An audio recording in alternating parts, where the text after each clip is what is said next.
No, you were talking about that '80s love, and I guess that's when I really started. I was going to go into season two and talk about that because you're right. Everything about that, especially with with season two, and hash brown into the internet. Yeah, I love the hash brown. And his Um, little scrappy voice, man, I love it. He still has it. hey, nice shirt. Really? No.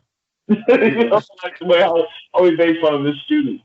yeah. Um, but going into season two, um, I felt like with season two, everything could, it's like certain things that could have been killed, not killed, certain things that could have been smoothed out. Either Robbie found a way how to manipulate the situation, or found a way how to manipulate the situation, like Hmm. when they were at the hardware store Yeah. and Robbie was trying to talk to, Johnny was trying to talk to Robbie, and Hmm. Robbie, he wasn't trying to hear it. Then when Daniel was like, so what were you trying to talk about? And I forgot, he gave some convoluted, stupid answer, like Hmm. response, like Johnny just wasn't trying. And I'm thinking, really, come on, Robbie, he's Yeah. trying to reach out, and you're trying to make it worse. Hmm. Um, so that's certain things that I didn't like. But I did love when season two opened up. I loved how John Kreese just showed up out of nowhere, Yeah. and he was like trying to make it seem like give an old man a chance. I just want to make things right. But Hmm. what about you?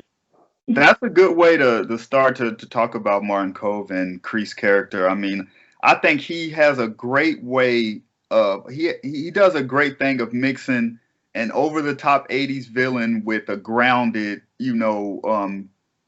psychological manipulative villain. It's just he has that over the top feel, but then he's just grounded enough where he just seems human and just like a bad person, and then he still has that slyness about him, like when he how he manipulates people and does certain things. I mean, I think he's nailing it when it comes to just a good balance of all that. Like he has just enough over the topness where it feels like the crease and it feels like 80s, and then but it's never enough, at least in my opinion, that turns me off. And I think just the way his just demeanor, man, the way he just enters the scene, and I like how they have the little western kind of theme playing when he always when he enters the screen and stuff like that, and just the Right. way, I mean, every time when he does this, when he puts his hand right there, I'm like, yeah, that's my boy Crease, man. He does it every time. And again, I like that they brought him back, and I think he brings something to the show. I wasn't sure how they were going to handle him. Now, of course, I was skeptical about how they were going to handle him, but again, mad props because they nailed it. And I like what he's bringing to the table, and even more so in season three, man. It just really brought a lot of depth to his character and made me want to see more. So again, props to him, and I like what he represents, and I like that he can take the weight off of Johnny carrying what a lot of us probably love about Cobra Kai. We like that they're kind of bad boys in the bad group and the hmm rebels and the vigilantes and stuff like that. So with Kreese coming back, that takes a lot of weight off Johnny to have a little bit of Miyagi Do and a little bit of Cobra Kai and being the middle guy. So I think that's great. And Right. yeah, the way it started off, especially showing that he can still throw down, and Johnny is probably still the student and he's still the sensei and he can still win. I think it was good. And that's one thing that I can honestly say also that what I did like about Priest, how he came in there when no matter what team he's in, he's up to no good. Yeah, There's not exactly. one team that he's in there that you can make it seem like everything just like everything good. He's up to no good. He's plotting, he's planning, he's trying to figure something out. Yeah. So, he's trying to. That is the perfect villain. That is the villain. Hmm. Me and a couple of friends were talking about, and I was telling friends this what movie villains that I like. I like villains that just are up to no good. They're not trying to do good. They're not doing bad because they think it's a good thing to do. No, Hmm. I like villains that when they're doing bad things, they're doing bad things. Hmm. That to me is what a movie villain is. So Yeah. when I look at John Kreese, or even let's even go with Terry Silver, Hmm. as much as I may not like Karate Kid 3, Terry Silver and and John Kreese, they're a bunch of assholes. Those guys are really up to no good. Mhm. They will do bad, just do bad. They will find a way to screw you over and don't care. They'll still go home and go to sleep and have a ham sandwich. They don't care. That's why I like.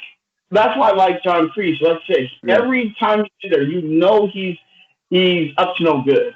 Yeah, it almost gives you a little bit of anxiety and uneasiness every time he's on the screen because of that. Like every time when he was talking to Johnny and he was getting in there, especially as the filmmakers, you know, showed us the parts that we knew that Kreese was up to no good, but the character of Johnny didn't know that Kreese was up to no good. So there was always some anxiety and uneasiness every time either they showed us he wasn't or we were uneasy because we felt or knew that he was up to no good. But there was something that in the back of our head that was like, well, maybe this time, maybe this time. So I think they did a good way of putting us in Johnny's shoes where we were thinking the same thing, that Johnny was probably thinking that maybe this time he's going to be okay. And it still took, I'm glad that they had a slow burn in that, where it still took almost half the season for Johnny to finally realize it, you know, and then they ramped it up toward the end. So, yeah, man, I love the Kreese character, and I love what they're doing with him, especially, you know, going over the next seasons. So with season season 2 of Cobra Kai, it's more of after the tournament. How's everybody? How's everybody going from there? You have Daniel trying to bring back Miyagi-Do because he doesn't want Cobra Kai to take over the valley. Mm-hmm. So that's the main thing. So Robbie is going to the Samantha, who all of a sudden Samantha LaRusso, his daughter, decides she wants to join in. But Cobra Kai, I mean, they're popular. Everybody loves them. Even Dimitri, who just hangs out with them, is taking credit for it. And Hawk is pissed off about that. Yeah. But you know, you have that, and then Johnny's like saying, "Hey, we got to start taking this serious." He didn't like the way how they went after a crippled opponent. You want to be a badass Cobra. You want to go after him. You want to go after Rodney. Sorry about that. You there? Yeah. Okay. You want to go after your opponent when they're strong. You don't want to get them weak. And so then you bring in that character who I'm going to tell you right now, Rodney, because you said you like her. Mm-hmm. I don't like Tori. It's nothing against, and I'll make sure I say this. It's nothing against the female characters. The way I'm tired of seeing the badass female for no reason being a badass. Mm-hmm. She walks up into the dojo, takes on Miguel. Miguel, he doesn't want to fight. He doesn't want to fight a girl because we as men we're told not to fight a girl. So then he knocks her down. Then he's trying to be cool with her, and then she knocks him down by saying, "Yeah, and I'm Tori," and she's just bad just to be bad. It's just something about the bad girl character I can't stand. Yeah, I dig her because of the fact that I think that they needed that type of character. I think that they needed more. Again, especially the way season 3 worked out, I definitely think that they made the right call with bringing a little bit more villainy type characters into Cobra Kai, because it was starting to look a little too vanilla for me. Cobra Kai was supposed to be about badass. It was supposed to be about the rebels. And I think when she brought in, I like that they gave her a little bit of a quick backstory saying that she had kickboxing and she took it. So that made her believable that she could actually kick ass.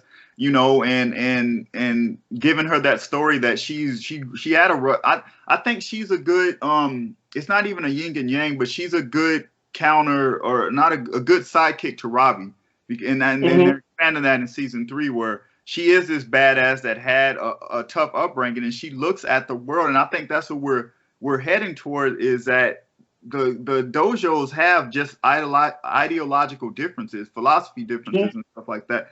They look at the world. Cobra Kai looks at the world, which is why they attract people like a Tori and a Robbie, and people like some black people that grew up in the ghetto and they only know certain surroundings. You're gonna look at the world differently than somebody that grew up in the hills, like they say, And so I think they're doing a good job of speaking that through her, is that she has that worldview that she doesn't give a fuck, until the world shows her she needs to give a fuck about you. She's not going to give a fuck about you, and she's going to take what she can get, because the world constantly takes what it can get.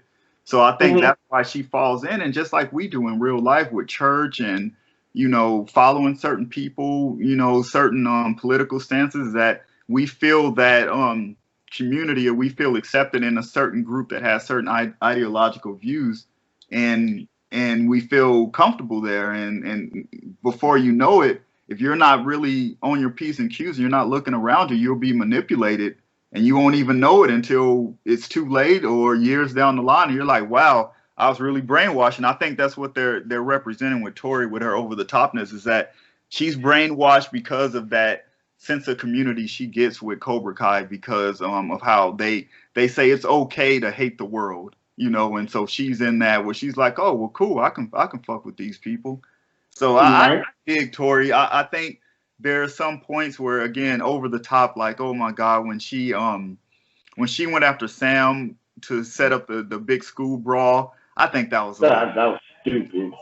Yeah, that she That just was went into ridiculous. the room and took the mic and said LaRusso. They could have handled that with her just seeing her in the middle of the hallway. They didn't have to have her announcing over the. That shit up the PA and everything like that. Yeah, Yeah, I thought the same thing too. Which is like, why did they make an announcement that a fight is coming? Why didn't you just do like what happened when we were in school? There's gonna be a fight. You see him in the hallway. You gotta throw down. yeah, yeah, Why did you have to announce it so everybody knew what to expect? yeah. Yeah, I wasn't a big fan of that. But another, so but yeah, with Tori's character, I can see the way how you see it. Then I can give you a little bit of leeway. But I guess because I'm tired of seeing the bad girl character, I wish you could have been, they could have done something with Tori to make her like. There'd have to be another reason for her to join Cobra Kai, like the thing would happen at the beach. Yeah, yeah. And, I wish Samantha would have been the one to throw Tori into all the food and everything like that. And Tori's getting mad, and so she decides to join Cobra Kai because now she hates Samantha I see. because Yeah, uh-huh. yeah, I What were we see. saying? Yeah, yeah, So yeah, I'm just saying that just let her come in and then angry. So her main focus is I want to get back at that bitch Samantha LaRusso. I You like that. know, Yeah, so that. I'm just so I mean I guess that's where like why I didn't like it because she came in already as a badass. I feel you. You know, I just wanted her to come in. Like fine then. Let's make her one. Don't have her come in as one and she's kicking everybody's ass already because Yeah. we see it all the damn time. Hmm. So but that was just my opinion on that one. Hmm.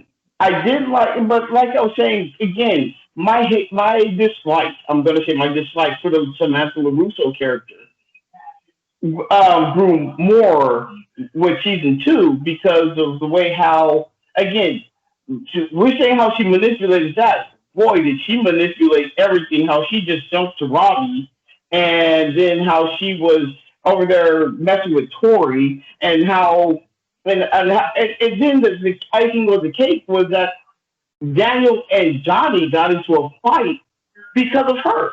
Yo, yeah, yeah, yeah. And Yeah, and that was that to me. That I think that's just yeah, of course it is because of her, but I think that's just the nature of mhm. they're both two powder kegs, and it don't take much to light their fuses, man. They're just ready to blow up.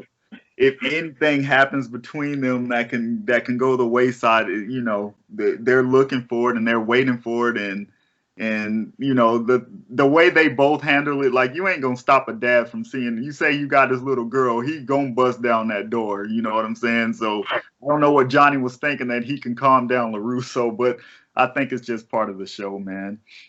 Okay, so so now like I said, my biggest thing was season two was it was just manipulation. That's what is of Samantha LaRusso. Yeah, Um, but what I did love was again you talk about the nostalgia. yeah. That's what I really love with season two. They brought back a little bit more nostalgia, especially when Johnny's friends came into that episode. Best That episode ever, man. So sad. it was sad, and especially after how Tommy died, Yeah, and then was it like about a couple of days later he dies? yeah, yeah. That was an amazing episode. I forgot what was happening between the two scenes with him dying, and I can't remember what they were cutting to. Do you remember? I believe if I was remembering, John, it was they were kind of that. I know that. I'm trying to remember because if I It was remember, two. It was two. Hawk had trashed Miyagi Do, had trashed Miyagi Do. Were they Remember? Miyagi at the time? I know it was two scenes that they were probably doing a little juxtaposition with it, but I can't remember what it was. But I think that with the emotion and the of what was happening between both of the scenes were great. I can't. No, I can't remember. I gotta go. I was gonna pull it up on Netflix real quick on my phone, but I can't find the app. Okay. Yeah, if you can find it, go ahead remind let me know. Anyway, it was. I mean that scene. Very nostalgic. Again, they nail it with the music. They nail it with the environment. Another thing that I want to touch up on is so we don't pass it is I want to give props to again Billy Zabka and Johnny's character is that he always looks really believable with his karate. Daniel does too, but I think more so with Johnny is that he always looks like a badass. Like I can tell that he trained and his moves look authentic to him. You know, right. He looks like he can whoop ass. And every time they do the fights, he does look really good fighting. So another big props on him. I mean, he is the show again to me, and of course Ralph Macchio. But I know that Johnny Lawrence is the show if you want to give him that.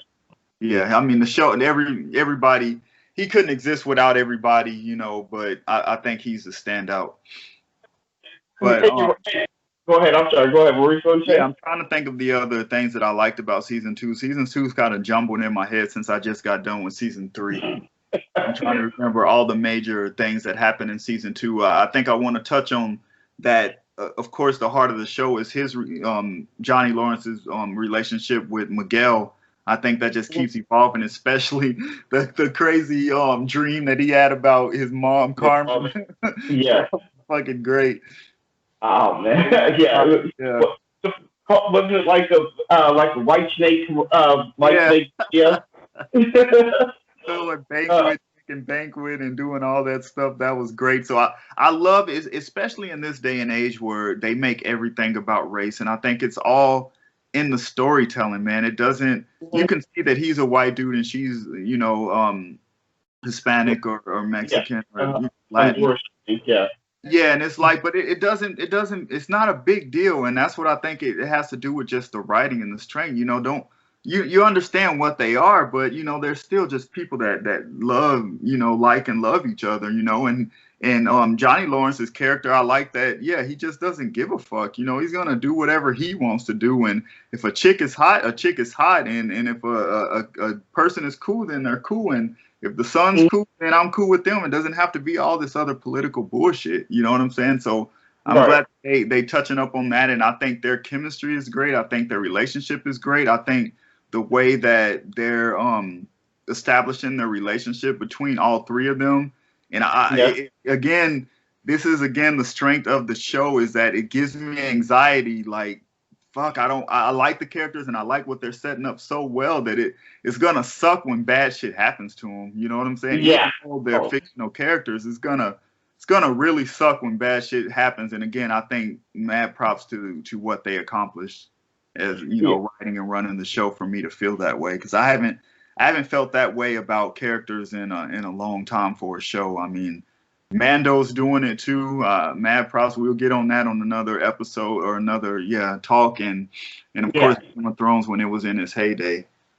You know what? When I really felt the love for Johnny was when he sat down and he told Miguel about the day Rob was born. Yeah. That's when you really felt like Johnny was reaching out to Miguel, let him know, hey, I fucked up on my son's first day in this world. When I should be over there welcoming him to this world, I'm down here feeling sorry for myself. Yeah, But good acting by him too, because that was heartfelt, and the fact that yeah, he threw it all out. He was mm, very vulnerable in that conversation, but he wanted to reestablish his Miguel to have trust in him, and again felt like very fatherly, man. Mad good writing. really good writing. So if so, just want to think. So if I'm going to talk about, what about the scene was, what happened was Miguel found out about Robbie King being Johnny's father. Hmm. I mean, Johnny was Robbie King's father, and when he confronted him about it, he said, "That's my business. You don't talk to me about it." Like, oh, so that's why you decided to wanted us to take it easy. You want us to show mercy. He's Yeah, like, and he's like, "That's none of my business, none of your business." Creech came to him and he was like, tried to talk to him and let him know, hey, yeah, that's fine, but you need. I forgot what Creech said, but he said something kind of manipulative, like pretty soon Miguel may leave or something like that. This your yeah. champion or He something always like that. wanted Robbie. Yeah. So then he sat down and talked to him He's some about it. racist as shit too. So he's kind of that white is right crew. So he's like, oh, we don't want that illegal working with us. And but again, that's what Kreese is meant to be. You know what I'm saying? And again, his backstory solidifies his beliefs. Oh man, it definitely did. It really did. And it's a shame that Aisha, she was kicked to the more to the back when they introduced Tori's character, and I really felt. Mm-hmm. I have faith they're gonna bring her back. Yeah, I I she think they're she gonna was bring her back too. she was losing weight, and I think they're gonna introduce her with a big transformation because she's a fan favorite. A lot of people liked her transformation as well, liked her character. I liked her story. She has a lot to come back to. So I'm just holding a little faith that they're gonna bring her back with a gigantic transformation, and she's gonna be, especially her going against Tori. That would be fucking awesome. I would love to. I would definitely love to see. I would definitely love to see that because I don't see her going back to Cobra Kai. Yeah. I don't see her going back there if they did bring her back. Um, No, no, no. One thing I told you I did not like was the fact of how the manipulation between Sam and Robbie. What did you not like about season two? Dimitri, 100%. There ain't nothing more about that season that's it. It was just Dimitri, man. Like, I think again, nothing against the actor. His character was funny, and I like what his character represents or Right. represent. You know what I'm saying? And I like what they were doing with him. I just think that, and again, they fixed that. Well, they fixed it in season three, but I think that it was just too much, Dimitri. And I want to say, I understand where they were trying to go with his character. Like Daniel is always and Johnny almost for that part. They've always had students that would get it. Eventually, they Right. would get it. So I get where they were going for him. Like, what if they just had the worst student ever? And that's what Dimitri is. I think he could have still been that person, Mhm. and they still could have just scaled back. It's just he should have just shut the fuck up sometimes. It's just it was always just like, dude, shut up. You know what I'm saying? And the fact that he beat my boy Hulk, I think that made everybody pissed off. The fact that he got a clean, they call it in wrestling terms, is he got a clean victory over Hulk.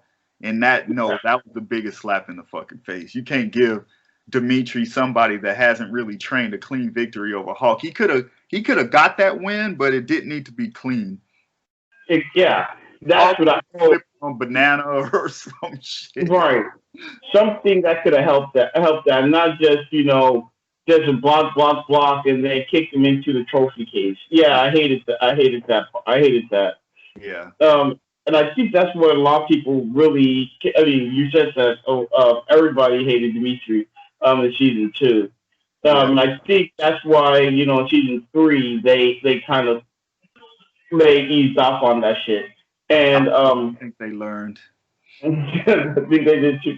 Now, I was going to talk about the brawl, which I've always said this, and I'm gonna be honest with you. Robbie and Miguel really should not be mortal enemies. I did see they have a reason to be mortal enemies. Mm, Uh, I you know, more like Johnny and Daniel. I think they're I, just meant to be enemies. but that's what I'm getting at. Like, I didn't see where. There was nothing that can probably be like, why? I mean, if we're going to go with Master LaRusso, but Miguel was with Tori, Hmm. but this Master sat there and manipulated everything. So it just, I don't know, it just made it seem so like, yeah, they're destined to fight at school, and then they get to a big fight, and how that ended with Miguel getting kicked over the balcony. Hmm. I But um, what? I'm gonna fill in the blanks, and I hate when people do this with films and shows. They pretty much make up the stories for the writers and fill in plot points and plot holes for the writers. But I'm gonna fill it in with the Miguel, even though I think there's a lot of evidence of why they should dislike each other. So I may be disagreeing here, but I think it's one of those things that, have you ever grown up with a person that they just did one little thing, like y'all never really met?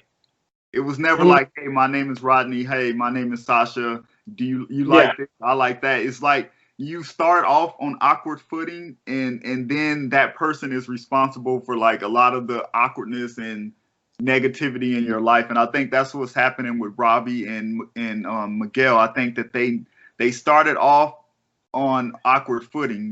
When he saw Miguel get the gi from Johnny, I think mhm. that, he already just blamed him for everything, all his negativity going forward. And Miguel, with seeing him take away Robbie, or see him take away Sam when he was trying to go and get introduced to the family, and he sees that Robbie's there, and so he always thinks that Robbie's responsible for all the negativity in regards to Sam. And so they've never really had a bro hash it out. And then of course them fighting at the getting thrown to just immediately fight at the tournament just amplified that hate and for each other. So I think that they've never resolved it. And I think they're doing a good job where making them the Johnny and the Daniel of the younger generation, where they're probably, what I don't know, when I think about Robbie and Miguel, I don't think they're more alike than they think they are. I just think that they just never had a chance to resolve the elephants in the room in regards to their relationship. You know what I'm saying? Right. But That's every time, go ahead. I'm sorry. What were we going to say? no, go ahead. That's it. That's how I feel. Well, now that you put it that way, okay, I can see it right there. It's like everything, because I've always saw it as, okay, so why do those two like really not like each other? Like they're trying not to say that they don't like each other. They're trying to force it not to like each other. But you put it in so much better terms, like, hey, it seems like you're trying to take my dad away from me, or, Hmm. if you came in and you took my girl, then Yeah. I was supposed to be there that day, meeting her family. Hmm. You showed up that day. I didn't see it that way. You beat me in the tournament. Okay, now that you put it that way, I got you. Okay, I can definitely see it that way then. Yeah, that's what I'm. Um, But version. the brawl. If we're getting on that, did you like it or dislike it? I did love the brawl. I'm with you, like what you're saying in the beginning. I didn't like the fact that they introduced it, Hmm. like, oh, a brawl is coming. I just wish that Tori would have just came out and saw Samantha, and then like say, let's hash it out. Let's go. I hated that.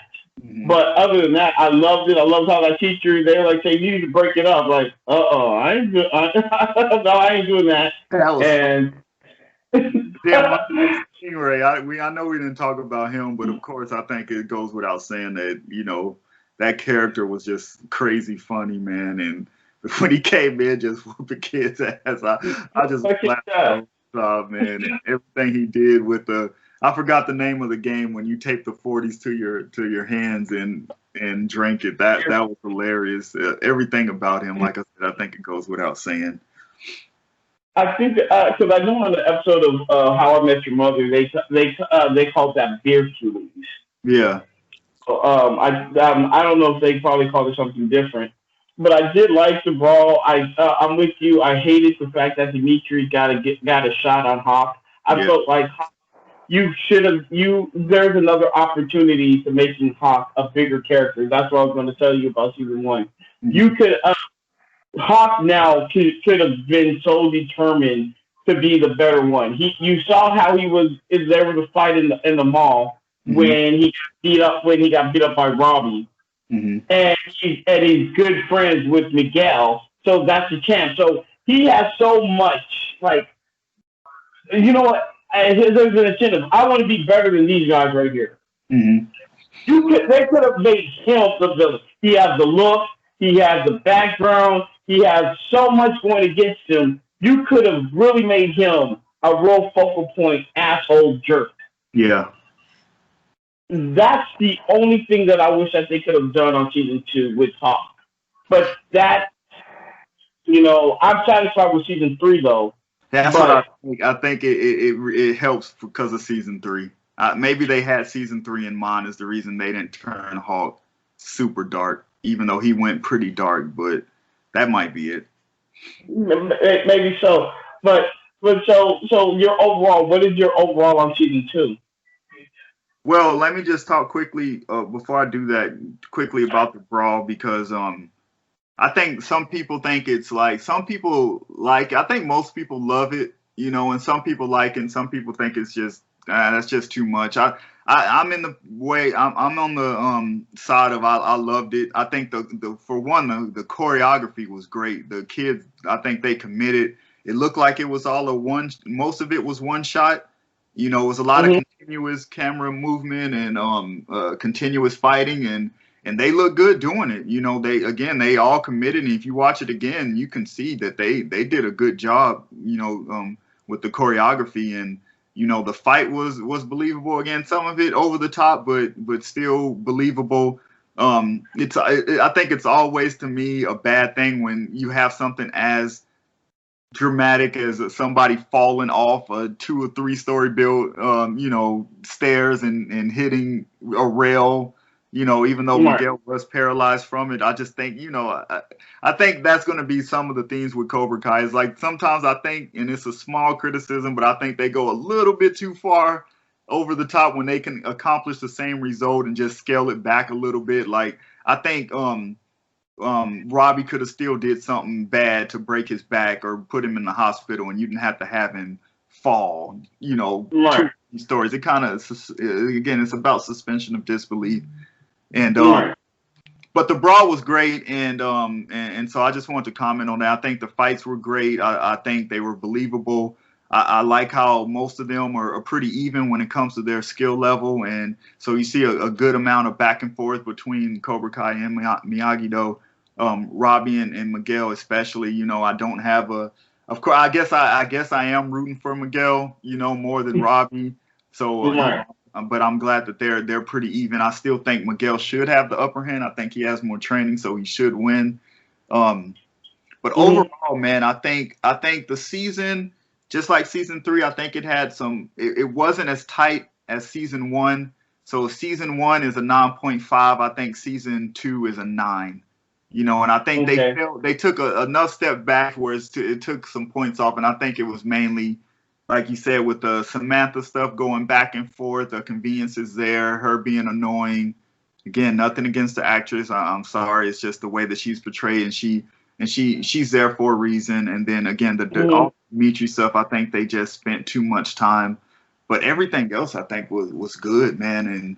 And of course, I wanna end because whenever I'm in my drunk trailer moments, I always watch that end, man, with that. And that song is fire. I downloaded it the first time, the remake of fucking Cool Summer. Cruel Summer? Oh, okay. Yeah, Cruel Summer. That's the that shit's fire. Like that scene, that emotional scene with Johnny throwing the beer at the car and leaving it, and yeah, all the flashbacks and what happened to Miguel, and that's just, man, that's just top of the line right there, bro. That you are absolutely right when it came to that. If I wanted to give it, I will say Cobra Kai season 1 9.5. I'll give Cobra Kai 2 8.5. because again, I loved it. Don't get me wrong, I loved it, but there was just way too, some of the manipulation and Mhm. some of the stupid shit. It just really got like, okay, come on, really. Yeah. But to me, but you are right that the way how it ended, it was you really can feel it. You really feel Johnny. You really feel how Daniel was. And you know what? We barely even talked about it, but we even felt Amanda at Yeah. the end. Amanda was really like, "I'm tired of karate, no more." Yeah. You Yeah. know, Yeah. I remember message boards. People were talking about that Amanda was talking. They were saying that Amanda will probably divorce Daniel Yeah. because of Yeah. all this We that's didn't know going on. how it was gonna go. No, We didn't know how season 3 was gonna start, man. That was a lot to come back from. right. And so I really love the way how it ended. Even though it was like, oh my god, this is just so sad. But it was a good. This is sad. Yeah. Yeah. you know. How did But you feel it was